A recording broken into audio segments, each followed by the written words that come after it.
Hey folks! My first introduction to physics was when I was 9 years old. My dad showed me a YouTube video of Yale Professor Ramamurti Shankar teaching special relativity to Yale alumni. And the best part was, he did it without any equations. So in this video, I'll be teaching you guys about a topic of importance to physics today, entanglement. And in true Shankar style, I'll do it without any equations. Let's get into it. Just as we can represent classical information using zeros or ones in computers today, we can also represent quantum information using zeros and ones in quantum computers.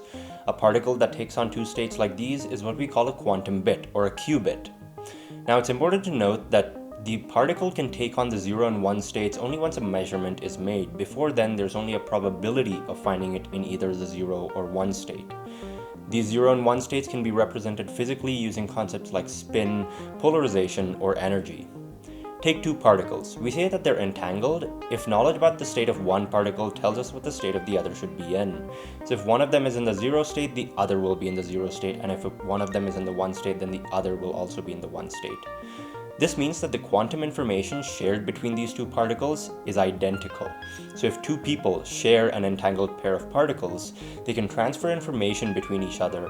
We call this quantum teleportation.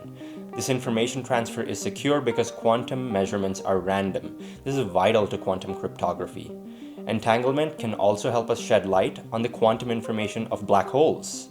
In short, entanglement is a powerful phenomenon in physics that drives our answers to questions in physics, our understanding of information, and our advancements of technologies. If you enjoyed this video, check out more videos like these on my YouTube channel under the playlist Physics for the Masses, where I explain physics without any equations. Thanks so much for watching.